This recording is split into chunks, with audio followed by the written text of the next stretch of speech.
A hand clamped around a woman's wrist and yanked her sideways. Her hip slammed into the hard edge of a pool table. Beer flew. Glass shattered on the floor. She twisted to pull free, but the grip only tightened and dragged her another full step. Every head in the bar turned. Every voice stopped. Nobody moved. Not one person.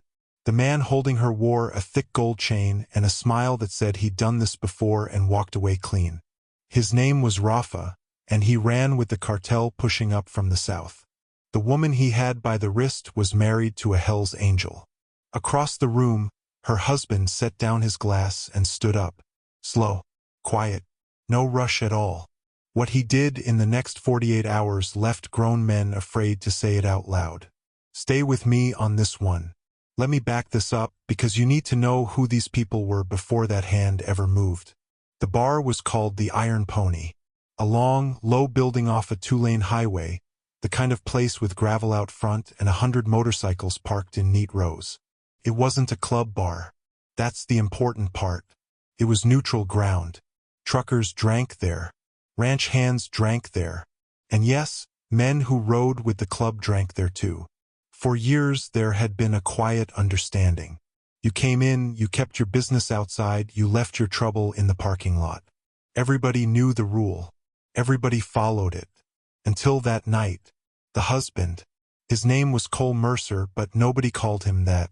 They called him Preacher, and there's a reason a man earns a name like that. He didn't drink much. He didn't talk much. He'd sit at the end of the bar with a coffee or a single beer and listen a whole lot more than he spoke. When younger men got loud and started swinging, Preacher was the one who put a hand on a shoulder and the noise just stopped. He didn't shout. He never shouted. And believe me, the men who'd seen him truly angry, even once, never wanted to see it again. He'd ridden with the club for over 20 years. He'd buried friends. He'd carried caskets on his own shoulder. He had a patch on his back that meant something to every man in that room, and he carried it the way you carry something you bled for. But here's the thing about Preacher. He wasn't looking for trouble that night. He had a wife at his side, and his whole world was sitting right there next to him. Her name was Renee. Now, Renee was not some quiet woman who hid behind her husband. She ran the books for a trucking outfit. She could shut down a room with a look. She wore Preacher's ring on her left hand, and she wore it proud. And when she walked into the Iron Pony, men who'd known her for years stood up a little straighter. She wasn't fragile. Remember that. It matters later. You hear biker's wife and maybe you picture something. Forget the picture. This was a woman who'd built a life next to a hard man because she chose to, not because she had nowhere else to go. The two of them had been together longer than most people in that bar had been alive. They weren't loud about it. They were just solid. The kind of solid you can lean a whole life against. Keep that in your head because the man who walked in next looked at all that and saw nothing but an opening. There was the other man. His name was Rafa, and Rafa was new money. The cartel had been pushing product up through the county for the better part of a year, moving into territory that used to belong to nobody and everybody. Rafa was the face of it in those parts. Mid-20s, expensive boots, a chain around his neck worth more than most men's trucks. He had 4 or 5 men with him wherever he went, and he had something worse than muscle. He had a belief. He believed he was untouchable. And you have to understand where that belief came from because it wasn't crazy. Came from experience. Rafa had done bad things in front of witnesses before and nothing happened to him. Nothing at all. He'd leaned on shop owners, slapped men around in their own businesses, taken what he wanted, and walked out clean every single time. Why? Because everyone knew what stood behind him. Cross Rafa and you weren't crossing one man. You were crossing an organization with reach across 2 countries, and that reach had a long, long memory. So by the time he walked into the Iron Pony that night, Rafa had stopped seeing consequences as a thing that was even real. To him, the bikers were a joke. Old men in leather playing at being dangerous. He'd seen them around. He figured he understood them. He figured wrong. Here's what he didn't understand. The club's whole reason for existing came down to one thing. Loyalty. Not the kind you say out loud. The kind you prove. And there was one line, one absolute line, that every man in that room would die before he let somebody cross. You do not put your hands on a brother's wife. Rafa didn't know that line existed. Or maybe he knew and didn't care. Either way, he was about to find it. And when a man like Rafa finally meets a line he can't buy his way past, it doesn't bend. It breaks him. So now you know the room. Let me put you back in it. It started over nothing. That's how these things always start. Renee had gotten up to settle the tab and was waiting at the end of the bar. Rafa came in loud, the way he always did, his men spreading out behind him. He looked down the bar and he saw her. A good-looking woman standing alone, a ring on her hand, nobody's arm around her in that exact moment. And Rafa decided he wanted her attention. He said something to her, low in Spanish, then again in English so the whole bar could hear. Renee didn't even look at him. She dealt with 100 men like Rafa and she knew the only thing that fed them was a reaction. So she gave him nothing. She turned her head away, looked at the bartender and asked for the check. That was the mistake in Rafa's eyes. Not his mistake. Hers. Because in his world, a woman ignoring him in front of his own men was a thing that simply could not be allowed to stand. So he reached out and grabbed her. Not a tap. Not a brush. He clamped his hand around her wrist and yanked her toward him, hard enough that she lost her footing and her hip cracked into the pool table behind her. Her drink went down. Glass broke. And for one full second, the whole bar just froze. Renee didn't scream. I want you to hear that. She didn't panic. She set her jaw and she twisted her arm and she said, loud and clear, 2 words. Let go. And Rafa laughed. He looked back at his men and he laughed. And he did not let go. That laugh is the part people remember. Because that's when, all the way down at the end of the bar, Preacher set down his glass. He didn't jump up. He didn't shout. He stood, slow, and he started walking. And something about the way he moved made his own men go quiet, because they'd seen it before and they knew exactly what it meant. The whole room felt it. Even Rafa's men felt it. One of them put a hand on Rafa's shoulder and muttered something, a warning, but Rafa just waved it off.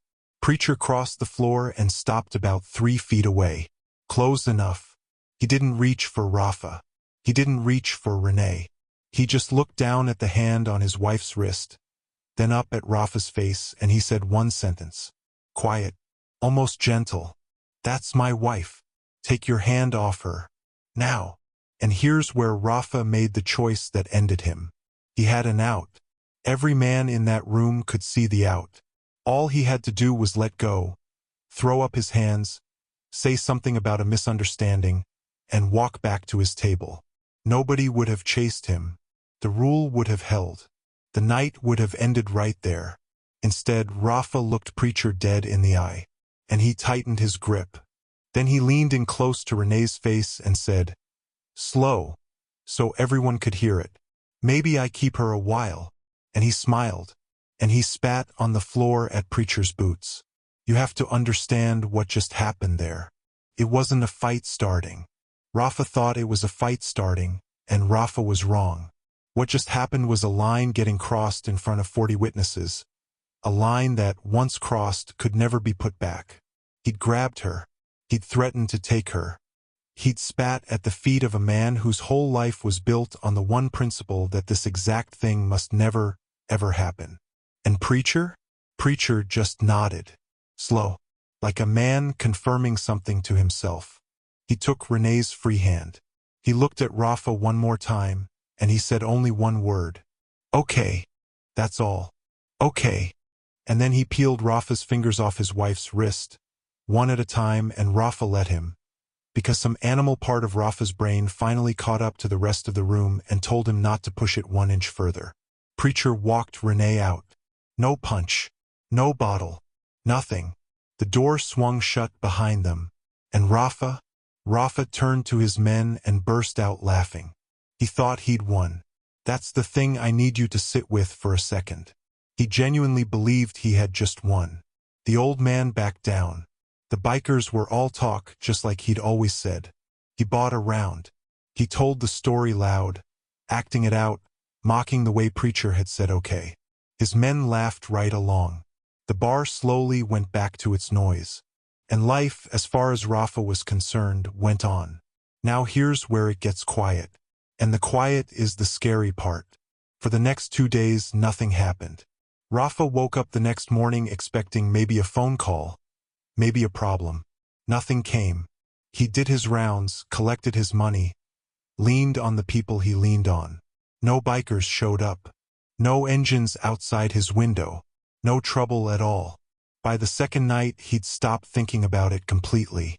He sat down at his usual table at a steakhouse across town. His men around him, a glass of something expensive in his hand. He cut into his food. He was relaxed.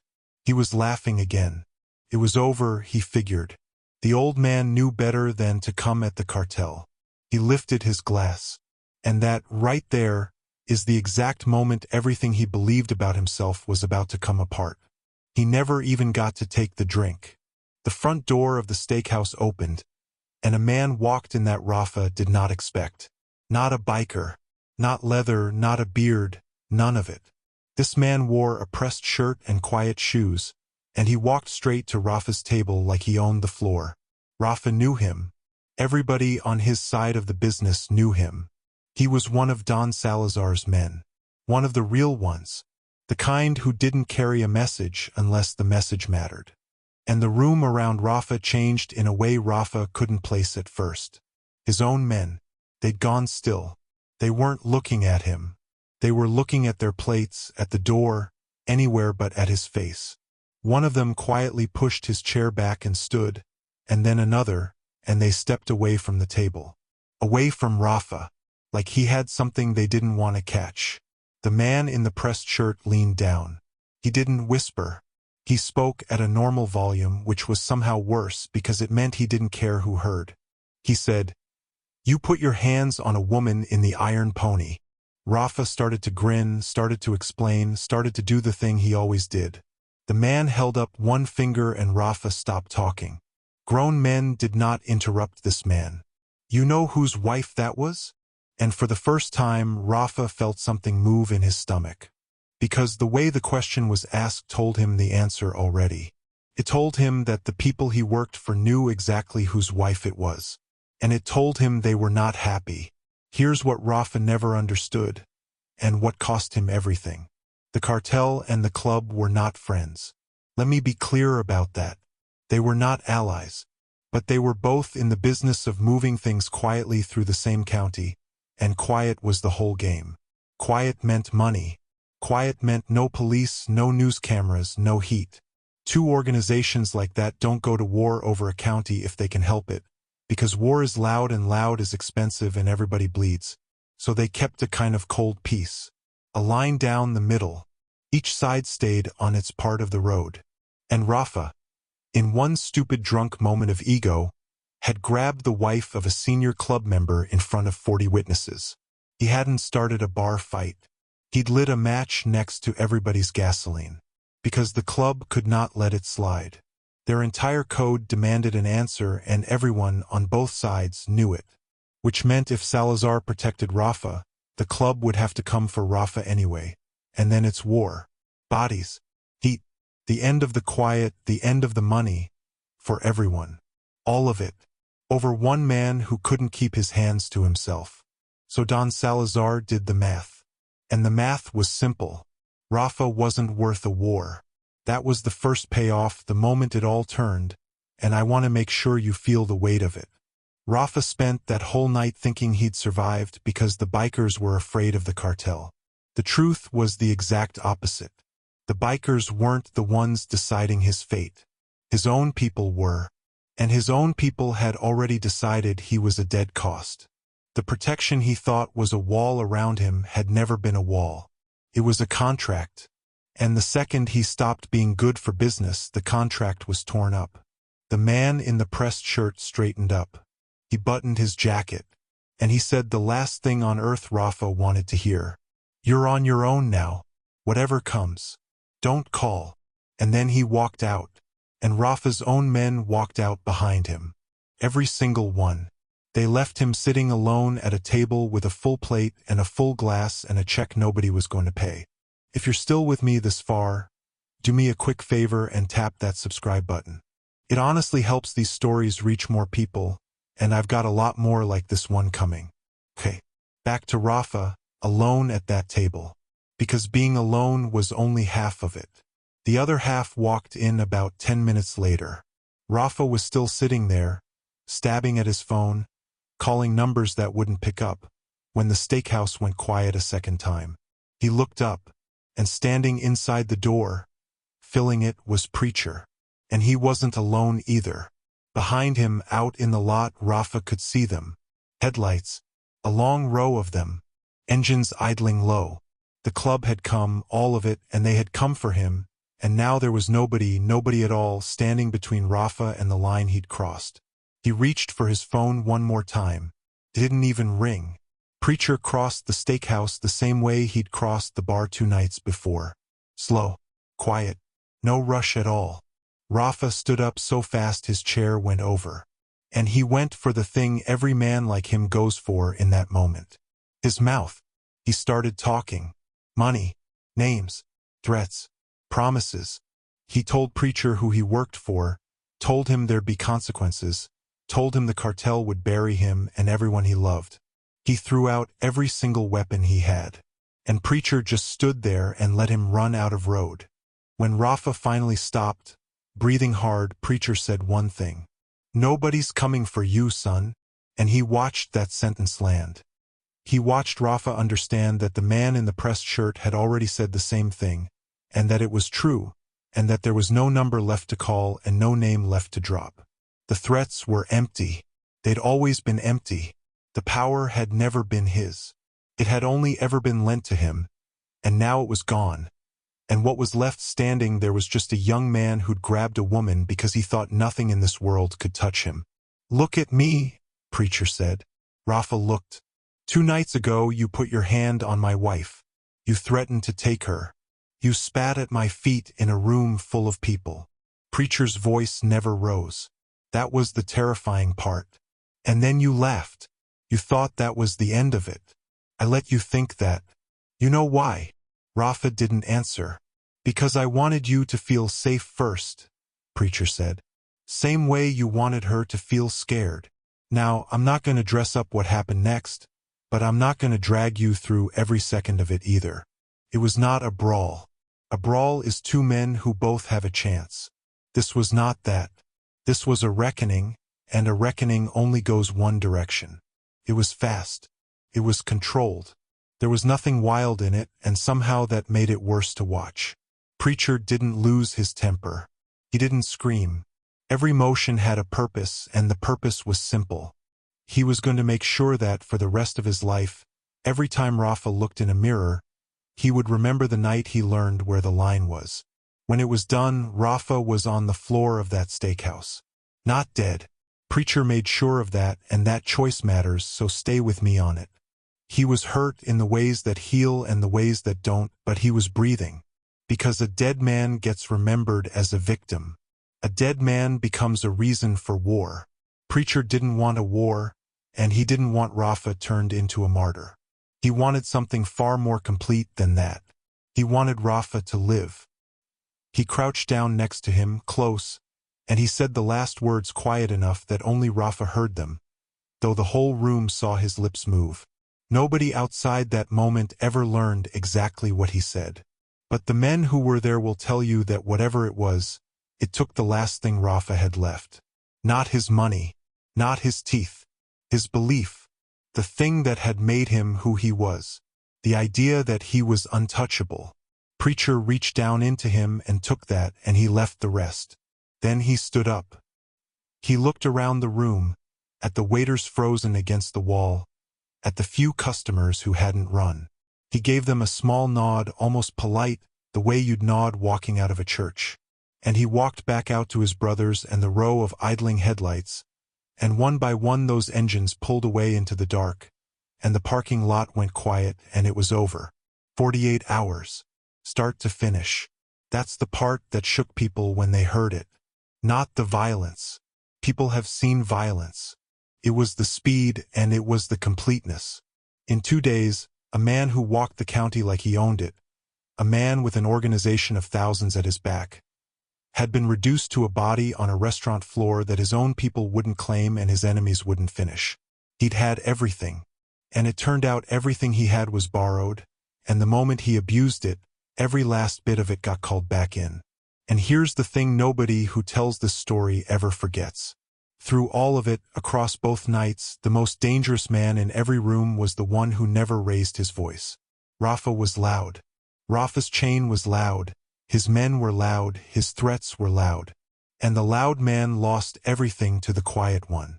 Because Preacher's power didn't come from how many people stood behind him or how much he could take from the weak. It came from one line he would never cross and would never let anyone cross. And a man who lives by a line like that, who'll give up everything to hold it, turns out to be harder than any cartel. You cannot buy that. You cannot threaten it. And Rafa found that out 2 days too late. In the weeks after, the county got quiet in a different way. A good way. The cartel never came for Preacher. Don Salazar had already made his decision, and that decision held. There was no retaliation, no war, none of the things Rafa had promised. Because from where Salazar sat, the matter was closed. One of his men had broken a rule that even his own world respected, had threatened to bring down heat on everybody for the sake of his own pride, and he'd been handled. As far as the cartel was concerned, Preacher had done them a favor. He'd taken out a liability they would have had to deal with themselves eventually. The cold peace went back to being cold and peaceful. The line down the middle of the county held. As for Rafa, he never came back. Some people said he left the state. Some said he went south and never surfaced again. What everybody agreed on was that the man who used to walk into rooms like he owned them was simply gone, and whatever version of him was still out there somewhere was nobody to be afraid of anymore. His own people had cut him loose. You do not come back from that. In his world, being cut loose is its own kind of ending. And the Iron Pony? The Iron Pony went right back to what it had always been. Truckers drank there. Ranch hands drank there. Men who rode with the club drank there. The rule went back into place, the quiet understanding, leave your trouble in the parking lot, and if anything, people followed it more carefully now than before, because the story had gotten around. Everybody had heard what happened to the loud young man who forgot where he was. Nobody wanted to be the next lesson. Preacher went back to his seat at the end of the bar. Same stool. Same single beer or cup of coffee. Same habit of listening more than he talked. If you walked in not knowing the story, you'd never have picked him out. Just a quiet man in his 50s with gray in his beard, nursing a drink, watching the door out of pure habit. You would never in 100 years guess what he was capable of. And that, the men who knew him would tell you, was exactly the point. But I want to end this where we started it. Not with Preacher, with Renee. Because this whole thing, all of it, started with a hand closing around her wrist. A man who saw a woman standing alone and decided she was something he could just take. That was the very first image. Remember it. A hand grabbing, pulling, taking what it had no right to. Here's the last image. A few nights after it was all over, Preacher and Renee walked back into the Iron Pony together. And the bar, which had been loud, went quiet for just a second. Not afraid. Respectful. Men nodded. Renee walked in with her chin up the same as she always had, because she had never once been the broken thing in this story. She told that young man to let go in a voice that didn't shake. She'd been the strong one in the worst moment of all of it. And now she walked to the end of the bar and sat down next to her husband. And Preacher did a small thing. The kind of thing nobody films, nobody talks about, the kind of thing that's the whole reason men like him do what they do. He reached over and took her hand. The same hand. The same wrist that 2 weeks earlier a stranger had grabbed and yanked and tried to claim. Preacher just laid his hand over it, gentle, the way you hold something that's yours to protect and never yours to own. No grip. No force. She could have pulled away any second and he'd have let her, and that was the whole difference between the two men, right there in one small gesture. One had grabbed her to take. The other held her because she'd chosen to stay. And that's the thing this whole story comes down to, if you sit with it long enough. Rafa thought power was reach. He thought it was the organization at his back, the money, the fear he could put in a room, the things he could take because nobody could stop him. And he was untouchable right up until the exact moment he touched something he had no right to. Then all that borrowed power vanished and left him with nothing. Real power was the quiet man at the end of the bar who never raised his voice. It was a marriage that didn't bend. It was a line that a whole room of men would lay down their lives before they'd let somebody cross. That kind of power, you can't buy it and you can't break it, and the man who tries to take it by force always finds out how wrong he was. Rafa found out in 48 hours. And somewhere out there, wherever he ended up, you can bet he still hears it. A quiet voice, 3 feet away, saying the only word that ever really mattered that night. Okay.